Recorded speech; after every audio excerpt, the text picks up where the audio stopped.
ان میں باہم جنگ رہتی تھی۔ رسول خدا صلی اللہ علیہ وآلہ وسلم کے مدینے میں تشریف لا کر قیام کا ایک بڑا خوشگوار نتیجہ یہ سامنے آیا کہ یہ دونوں قبیلے آپس میں گلے مل گئے۔ اس فیض رسالت کا تذکرہ بطور احسان خداوندی قرآن مجید میں آیا ہے کہ تم لوگ ایک دوسرے کے دشمن تھے تو اس کے فضل و کرم سے بھائی بھائی ہو گئے۔ اس مہم کا آغاز انہی چند دنوں میں ہو گیا جب رسول صلی اللہ علیہ وآلہ وسلم بیرون مدینہ قیام پذیر تھے۔ علامہ طبرسی لکھتے ہیں کہ آپ کا قیام بنی عمرو بن عوف کے ایک نیک مرد پیر کلثوم بن حدم کے مکان پر تھا جو نابینا ہو چکے تھے، اور قبیلہ اوس کے افراد آپ کے گرد و پیش آ کر بیٹھا کرتے تھے۔ پیغمبر خدا آنے والوں کے چہروں کو غور سے ملاحظہ فرماتے تھے تو ان میں خزرج کا کوئی آدمی نظر نہیں آتا تھا، حالانکہ ان وفود میں جو مدینے سے آپ کے پاس مکہ گئے تھے خزرج کے ممتاز افراد بھی تھے۔ حضرت صلی اللہ علیہ وسلم اس کو محسوس فرما رہے تھے مگر کچھ فرماتے نہ تھے۔ جب چند دن آپ کے قیام وہاں گزر گئے تو ایک دن نماز عشاء کے بعد اسد بن زرارہ چہرے پر نقاب ڈالے ہوئے آئے اور پیغمبر صلی اللہ علیہ وسلم کو سلام کیا۔ حضرت ان کے آنے سے بہت خوش ہوئے اور شاید سبب تاخیر پوچھا۔ انہوں نے کہا، یا رسول اللہ، بھلا یہ کیوں کر ہو سکتا تھا کہ میں آپ کی موجودگی کو اس قرب و جوار میں کسی جگہ سنوں اور بیٹھا رہوں، مگر ہم میں اور ہمارے اوسی بھائیوں میں جو نزاع ہے وہ آپ کو معلوم ہے، اس لیے ان میں سے کسی کے گھر پر میں آنا پسند نہیں کرتا تھا، مگر اس وقت مجھے تاب صبر باقی نہ رہی اور بتابانہ آپ کی زیارت کے لیے حاضر ہو گیا۔ قبیلہ خزرج کے ایک نمایاں شخص کی اس پیش قدمی سے آپ کو موقع مل گیا کہ اب آئندہ کی صلح کے لیے زمین ہموار فرمائیں۔ آپ نے اوس والوں کو مخاطب کر کے فرمایا کہ تم میں سے کون ہے جو انہیں پناہ دے؟ مطلب یہ تھا ان کی جان و مال کی حفاظت کا، جبکہ یہ تمہارے درمیان آئے ہیں، کون ذمہ دار ہوتا ہے؟ اوس کے تمام آدمی جو حاضر سے چیخ اٹھے کہ حضور صلی اللہ علیہ وسلم کا پناہ دینا ہمارا پناہ دینا ہے۔ آپ نے فرمایا، نہیں، صاف صاف تم میں سے کوئی ایک ذمہ دار ہو۔ یہ سن کر عویم بن سعدہ اور سعد بن خشیمہ نے کہا کہ رسول اللہ، ہم انہیں پناہ دیتے ہیں۔ چنانچہ وہ ان کی حفاظت کے ذمہ دار ہوئے اور اب وہ وقتاً فوقتاً رسول صلی اللہ علیہ وآلہ وسلم کی خدمت میں حاضر ہوتے تھے اور بیٹھے باتیں کرتے رہتے تھے، اور آپ صلی اللہ علیہ وآلہ وسلم کے پیچھے نماز پڑھتے تھے، اور قبیلہ اوس میں سے کسی جوان یا بچے کی بھی یہ ہمت نہ تھی کہ وہ اشارہ و کنایا سے ابھی انہیں کوئی تکلیف پہنچائے۔ ممکن ہے کہ اب اسد کی دیکھا دیکھی کچھ اور لوگ بھی خزرج کے آنے لگے، مگر تاریخ میں ان کا ذکر نہیں ہے۔ پھر بھی ان میں کوئی شبہ نہیں کہ یہ پہلا ہی قدم ان کے درمیان مسارتی مہم کا جو حضرت نے کامیابی کے ساتھ اٹھایا، ان میں تعلقات، محبت کی بحالی اور آئندہ کی مستقل مصالحت کا سنگ بنیاد بن گیا۔ مسجد قباء۔ اس میں کوئی شک نہیں کہ بیرون مدینہ جس محلے میں حضرت کا قیام ہوا تھا اور جہاں بنی عمرو بن عوف کے مکانات تھے، اس محلے میں مسجد قباء کی تعمیر ہوئی ہے، مگر یہ مسجد کب تعمیر ہوئی؟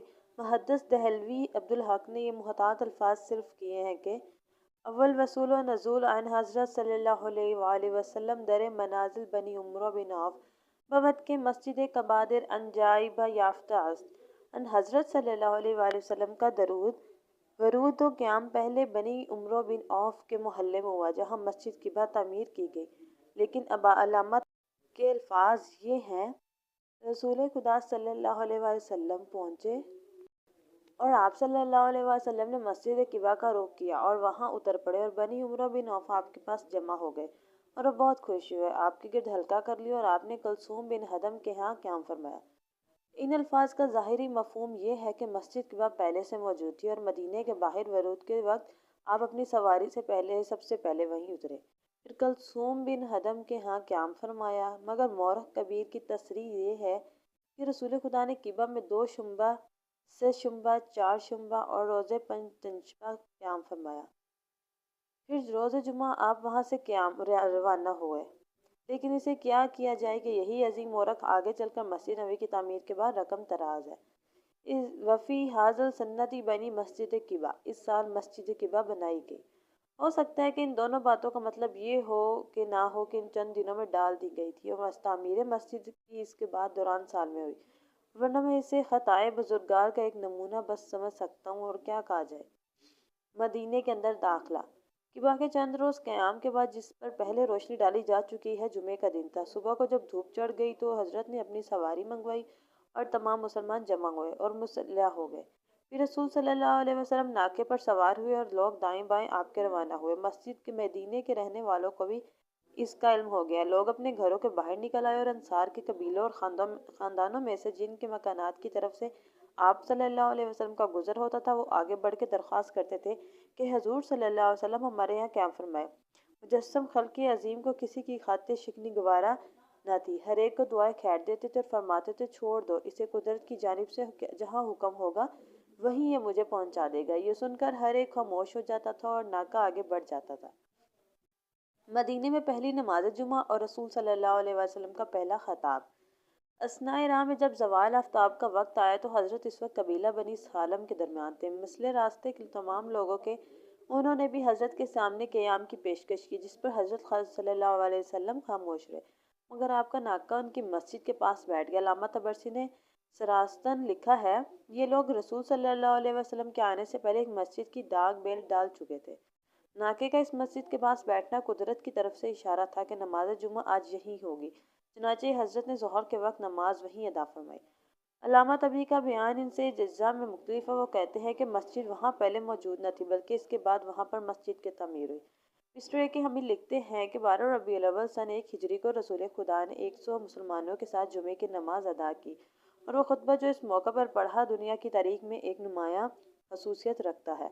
مگر اتنی اہم تقریر موصوف نے کان چاٹ کر کل جمع 8 سطروں میں درج کی ہے، مگر اس مکمل تقریر کو جو کافی بسیط ہے، حافظ ابر جریر کی روایت کے مطابق درج کرتے ہیں۔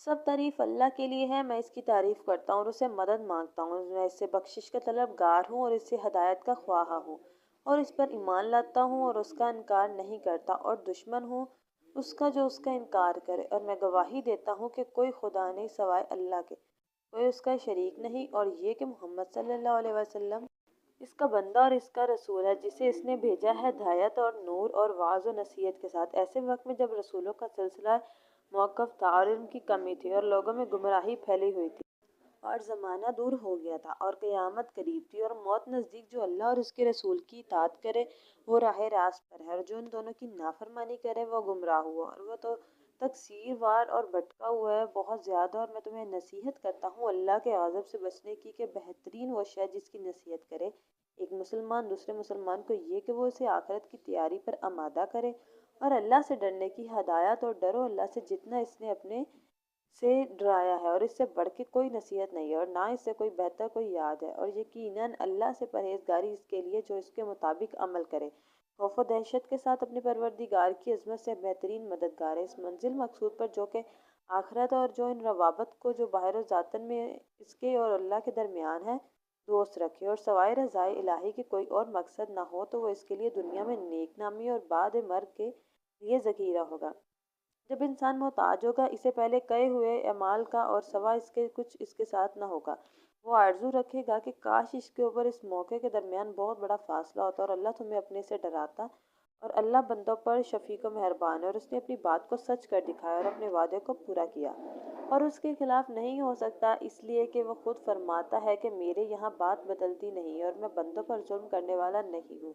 تو اللہ سے ڈر اپنی دنیا اور آخرت دونوں میں اور ظاہر باطن میں، اس لیے کہ جو اللہ سے ڈرتا ہے تو وہ اس کی غلطیوں کو نظر انداز کرتا ہے، اس کے اجر و ثواب کو بڑھاتا ہے، اور جو اللہ سے ڈرتا ہے اس نے بڑی کامیابی حاصل کی، اور یقیناً اللہ سے ڈرنا اس کی ناراضگی سے بچاتا ہے اور اس کی سزا سے بچاتا ہے اور اس کے غضب سے بچاتا ہے، اور یقیناً اللہ سے ڈر چہروں کو نورانی بناتا ہے اور پروردگار کو راضی کرتا ہے اور درجے بلند کرتا ہے۔ اپنا حصہ حاصل کرو اور اللہ کے بارے میں کوئی کوتاہی سے کام نہ لو، حالانکہ اللہ نے تم کو اپنی کتاب کا علم دیا ہے اور تمہارے لیے اپنا رستہ صاف نمایاں کر دیا ہے، تاکہ وہ جانے انہیں جو سچے ہیں اور جانے انہیں جو جھوٹے ہیں۔ تو حسن سلوک سے کام لو، جس طرح اللہ نے تمہارے ساتھ اچھا سلوک کیا، اور اس کے دشمنوں کو دشمن رکھ، اور اللہ کی راہ میں جہاد کا حق ادا کرو، اس نے تمہیں منتخب کیا ہے اور اللہ نام اور تمہارا نام مسلم رکھا، تاکہ جو ہلاک ہو وہ حجت تمام ہونے کے بعد ہلاک ہو، اور جو زندگی پائے وہ کسی حجت کی بنا پر زندگی پائے، اور قوت نہیں ہی ہے مگر اللہ کے سہارے سے، تو اللہ کو بہت یاد کرو، اور آج کے بعد والے دن کے واسطے کام کرو کہ جو شخص اس معاملے کو جو اس کی اور اس کے اللہ کے درمیان ہے ٹھیک رکھے گا تو اللہ اس کی اور اس کے دوسرے لوگوں کے درمیان والے معاملے کو خود ہی ٹھیک کر دے گا، اس لیے کہ اللہ لوگوں پر فیصلہ نافذ کرنے والا ہے اور وہ اس پر فیصلہ نافذ نہیں کر سکتے، اور وہ لوگوں کا مالک ہے، وہ اس کے مالک نہیں ہے، اللہ سب سے بڑا ہے اور انہیں قوت مگر اللہ کے سہارے جو بزرگ ہے۔ ابو ایوب انصاری کے ہاں قیام۔